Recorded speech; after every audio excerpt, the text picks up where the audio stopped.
ఇక్కడైతే మనం dragon cleanup అనేది యూజ్ చేసినాం చూడండి. అది అయిపోయింది, లేదంటే మొత్తం యూజ్ చేసుకొని డ్రాగన్ క్లీనప్ యూజ్ చేయడం వల్ల చూడండి రిజల్ట్ నీకు. ఇదేమో డ్రాగన్ క్లీనప్ ఉన్నది కొట్టిన లైన్, ఇది డ్రాగన్ క్లీనప్ కొట్టిన లైన్, ఇది డ్రాగన్ క్లీనప్ కొట్టిన లైన్. దీనికి దీన్ని చూడండి, గడ్డి అనేది మల్చింగ్ అయిపోయింది మొత్తం కంప్లీట్గా.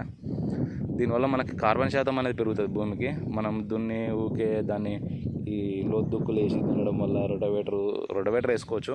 దున్నకానికన్నా రొటవేటర్ బెస్ట్. పైన కటింగ్ అవుతుంది కాబట్టి, లోపల దాకా పోదు కాబట్టి. దున్నితే ఏమవుతుందంటే ఒక 6 నుంచి 9 సెంటీమీటర్లు, 1 ఇంచులు అనేది మనకి కటింగ్ అవుతుంది భూమి. దానివల్ల మళ్ళీ కింద ఉన్న జీవం అనేది మనకి కొద్దిగా మైనస్ అవుతుంది ఎండకి. దానివల్ల మనకి మళ్ళీ కార్బన్ శాతం అనేది బయటికి వెళ్ళిపోవడం వల్ల మనకి కొద్దిగా మైనస్ పాయింట్ అయితే అవుతుంది. దానివల్ల కూడా ఇప్పుడు మనం ఓన్లీ రొటవేటర్ వేయడం వల్ల ఏమవుతుందంటే మట్టిని అనేది గుల్లబరుస్తుంది, పైన ఉన్న గడ్డిని దాంట్లోనే కంపోజ్ చేస్తుంది అనమాట. దానివల్ల మనకి ఏమైందంటే పెద్ద ఫరక్ అనిపించదు, ఎందుకంటే మళ్ళీ కార్బన్ అనేది పెంచుకునేటట్టు చేస్తుంది అది. ఎందుకంటే గడ్డి అనేది అలానే మల్చింగ్ అయిపోతుంది కాబట్టి. ఇక్కడ లైన్ కొత్త లైన్లు ఇవి. ఇదేమో రీసెంట్ లైను.